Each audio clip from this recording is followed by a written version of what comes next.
आप एक जगह रुक जाते हैं जाके, आप कहते हैं ये गेंद कैसे बनी, ये जजीरा कैसे बना, ये समंदर कैसे बना, ये ज़मीन कैसे बनी, और अचानक गॉड पे जाके आपको ब्रेक लग जाता है। एक बार आप सवाल नहीं करते कि भाई इनको बनाने वाला तो इनसे भी कॉम्प्लिकेटेड होगा, वो कैसे बना, उसके बारे में आपने इत्मीनान कर लिया, वो हमेशा से है। तो अगर आप उसे हमेशा से मानते हैं तो फिर ये मान लीजिए कि कायनात हमेशा से है, क्या तकलीफ?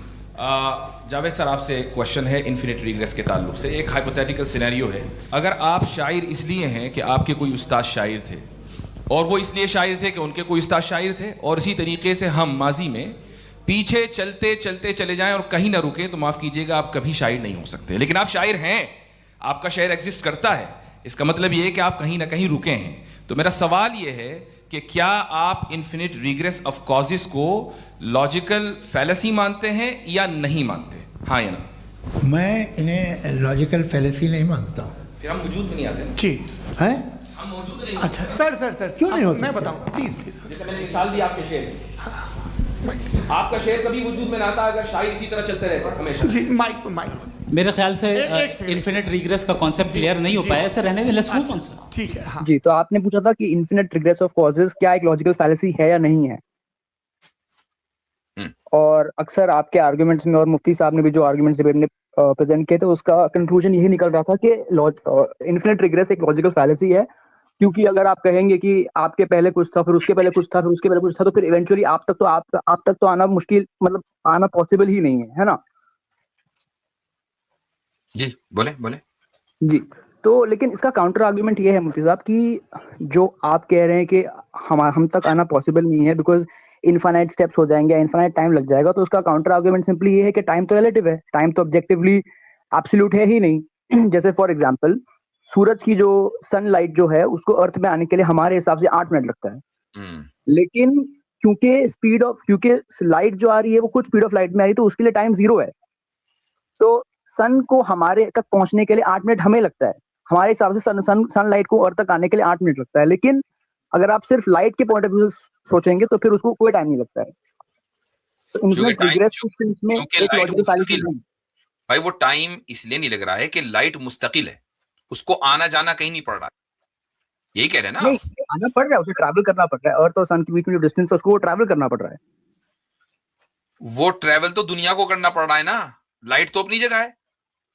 नहीं, लाइट मुफ्ती साहब एक बार इस पे आप, मैं चाहूंगा आप क्लैरिटी और भी ले लीजिएगा, दूसरे साइंटिस्ट को अगर आप जानते हो तो उनसे भी ले लीजिएगा कि टाइम जो है वो एब्सोल्यूट नहीं है, लाइट ट्रैवल करती है, लेकिन आई नो इसमें किसी साइंटिस्ट से the faster you move in common phenomena है कि टाइम रिलेटिव है, ये बहुत कॉमन फिनोमेना है, टाइम रिलेटिव है। लाइट की स्पीड से नजदीक एक बात बताइए, सुनिए, होल्ड ऑन, एक जरा ब्रेक लगाएं।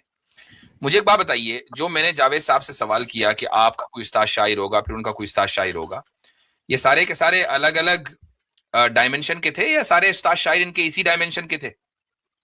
डायमेंशन से मुराद आपके यूनिवर्स है? हाँ, इसी यूनिवर्स में, इसी दुनिया में जहां मेरा और आपका टाइम है, या उनका टाइम कुछ और था, वो दूसरा वाला टाइम जो यूनिवर्स के बाद प्लैंक टाइम था उसमें थे, भाई इसी टाइम में थे ना? हाँ, लेकिन मैं जो रिलेटिव टाइम की बात कर रहा हूँ वो भी इसी टाइम की बात कर रहा हूँ। तो अब जब उनका और हमारा टाइम एक ही है और इसी टाइम में हम चलते चले जाएं इन्फिनिटली, तो अब मुझे बताएं कि जावेद साहब शायर हो सकते थे क्या? उसी एक टाइम को मान लेना, उसी इन रिलेशन टू वही टाइम जो रिलेटिव है जावेद साहब के लिए, वही रिलेटिव था उनके उस्ताद के लिए, वही रिलेटिव था एग्जैक्टली उनके उस्ताद के लिए, उसी तरह चलते चले जाएं।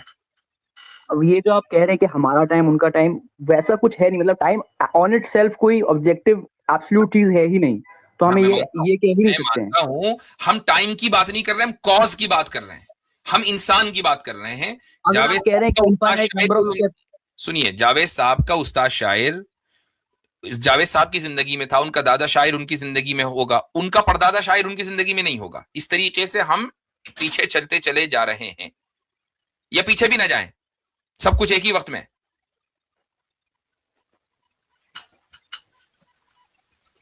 एक ही वक्त में जी, एक ही वक्त में सब कुछ नहीं, लेकिन ये जो आप आर्गुमेंट दे रहे हैं तो शायद बैक पीछे जाना पड़ेगा मेरे हिसाब से। हाँ, तो अब जाएं पीछे, चलते हैं आपके साथ, डेफिनेटली चलते हैं, हम भी बैठे आप भी बैठे। ठीक है, तो अब आपको लग रहा है ये इन्फिनिट है, लेकिन क्या पता कोई दूसरे पॉइंट ऑफ व्यू से तो ये शायद 2 मिनट हो रहा होगा। क्या मतलब, ये क्या बात हुई? भाई क्योंकि मैंने बताया ना, जैसे सनलाइट जो है सीधी उसको सी आने बात के है लिए, कि जो सन 1 की बात ही नहीं हो रही है, यहाँ जावेद साहब के उस्ताद की बात हो रही है। वो उस्ताद सन में कोई बैठा है, इस दुनिया में बैठा हुआ है। जावेद साहब इस दुनिया में बैठे हुए हैं। जो टाइम लेकिन उस जावेद साहब के लिए वही टाइम, वही टाइम उनके उस्ताद के लिए, वही टाइम उनके दादा उस्ताद के लिए, और हम पीछे चलते चले जा रहे हैं इसी सेम टाइम में, पीछे चलते चले जा रहे हैं। तो कहीं ना कहीं रुकेंगे या नहीं रुकेंगे? नहीं रुकेंगे तो इन्फिनिट रिग्रेस इसको आप जो है इसको आप लॉजिकल करके बता दें। जी आप बताता हूँ। जैसे कि आपने कहा कि चलिए ठीक है, मैं मानता हूँ कि आप कह रहे हैं कि दुनियावी जिंदगी की बात कर रहे हैं आप, कि एक मेरी जनरेशन 60 इयर्स की है, फिर 60 इयर्स होगा, फिर 60 इयर्स वगैरह वगैरह होगा, लेकिन उसके बाद में एक टाइम आएगा जहाँ पे इंसान था नहीं, और फिर उसके बाद जो टाइम रहेगा क्या पता वो बहुत कम, आपको लग रहा होगा कि इनफाइनाइट हो, लेकिन फिर वो फाइनाइट हो सकता है, क्योंकि टाइम तो एब्सोल्यूट है नहीं। बोलते रहे। तो हो गया ना। जैसे अब मैं आप कह रहे हैं चलिए ठीक है, जावेद साहब के उस्ताद चले जाइए, फिर उनके उस्ताद चले जाइए, लेकिन एक टाइम तो आएगा जब पहला इंसान कोई होगा, या ह्यूमन स्पीशीज पहली बार बनी होगी। पहला शायर कोई होगा, पहला को तो माना ना, पहले को मान लिया उन्होंने।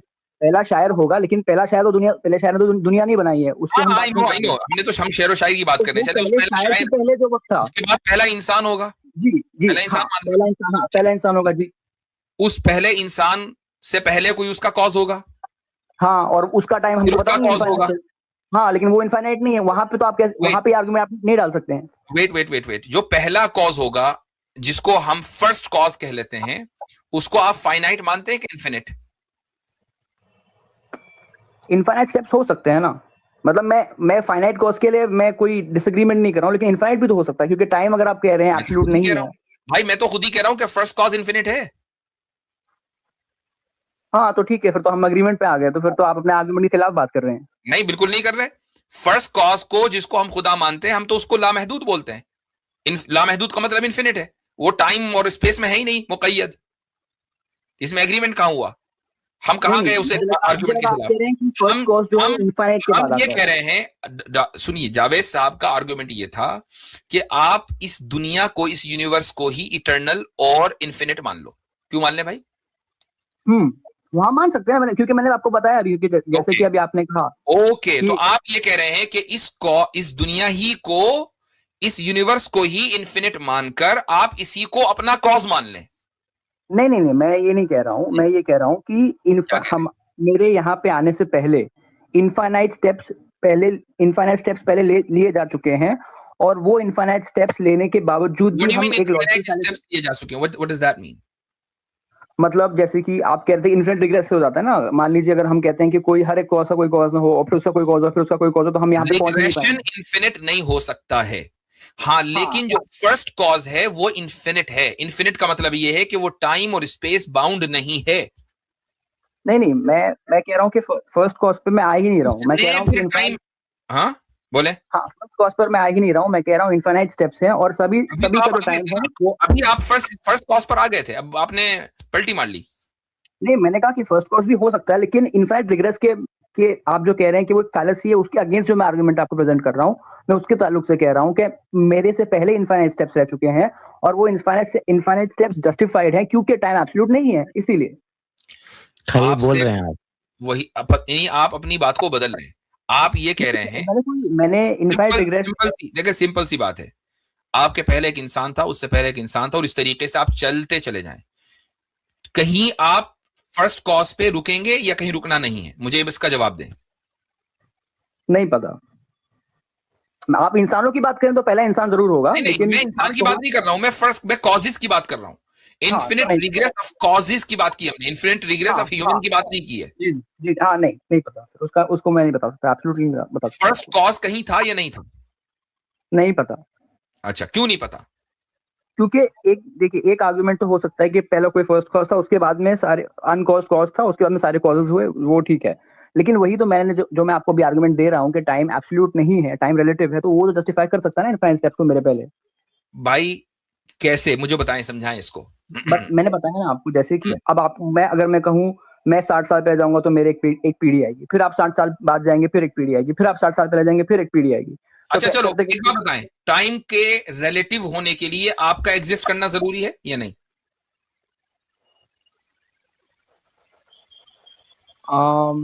मेरा एग्जिस्टेंस मतलब मेरा परसेप्शन ऑफ टाइम पूछ रहे हैं आप कि सिर्फ टाइम का? टाइम रिलेटिव है मेरे, हाँ तो मेरे तो मेरे हिसाब रिलेटिव होने के लिए, किसी के भी रिलेटिव होने के लिए उसका एग्जिस्टेंस जरूरी है कि नहीं?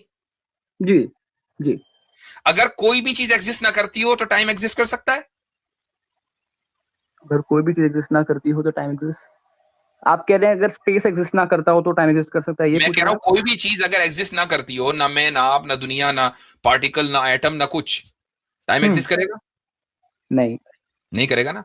तो अब टाइम को तो छोड़ दें, टाइम की लग गई वाट। अब हम बात करेंगे एग्जिस्टेंस की, जो चीज हकीकी एग्जिस्टेंस रखती हैं, चाहे वो पार्टिकल्स हो, चाहे वो एटम्स हो, चाहे वो बॉडीज हो, चाहे वो ह्यूमन हो, चाहे वो नॉन ह्यूमन हो।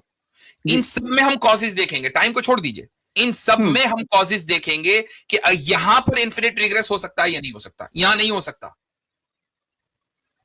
कॉजेज में आप कह रहे हैं इन्फिनिट रिग्रेस नहीं हो सकता? नहीं हो सकता, क्यों? इसलिए कि कॉजेज से टाइम एग्जिस्ट करता है, टाइम की वजह से कॉजेज एग्जिस्ट नहीं करते हैं। नहीं, ये मैंने कभी नहीं कहा कि कॉजेज अभी तो आपने कहा कि अगर कोई भी चीज ना हो तो टाइम एग्जिस्ट नहीं करेगा, क्योंकि टाइम रिलेटिव है। टाइम के रिलेटिव होने का मतलब यही है कि मेरा टाइम अलग, आपका टाइम अलग, ना मैं ना आप, तो टाइम ही नहीं है। नहीं, ऐसा नहीं है, मैंने कहा, अभी आपने बोला भाई, अभी आपने कहा कि अगर कोई भी चीज ना हो तो टाइम एग्जिस्ट नहीं करेगा, यू जस्ट सेड इट। मैंने कहा अगर स्पेस ना हो तो टाइम एग्जिस्ट ना करेगा। अभी आपने कहा कि कोई भी चीज अगर ना हो, कोई भी चीज अगर ना हो, चलो मैं कहता हूं कुछ भी ना हो, स्पेस ना हो, अच्छा मैं कहता हूं चलो खाली स्पेस है, ना मैं ना आप, कोई नहीं है, कोई इंसान, कोई चीज, कोई मखलूक नहीं है, बस खाली स्पेस है, तो फिर एग्जिस्ट करेगा टाइम। तो टाइम उसमें स्पेस में एग्जिस्ट करेगा। तो ये टाइम कैसा रिलेटिव है भाई? रिलेशन को समझने के लिए मेरा और आपका होना जरूरी है नहीं? रिलेटिव नहीं हो सकता ना। हाँ जी, रिलेटिव नहीं हो सकता।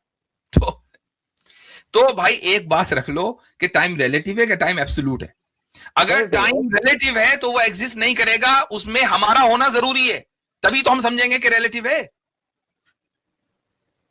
अच्छा, हमारा होना जरूरी है टाइम रिलेटिव होने के लिए? हाँ, रिलेटिव होने के लिए तो हमारा होना जरूरी है जी। अभी ताजा हो रही सारी चीजें। जब रिलेटिव होने के लिए हमारा होना जरूरी है तो टाइम हमसे है, हम टाइम से नहीं है। अच्छा, समझ में आया?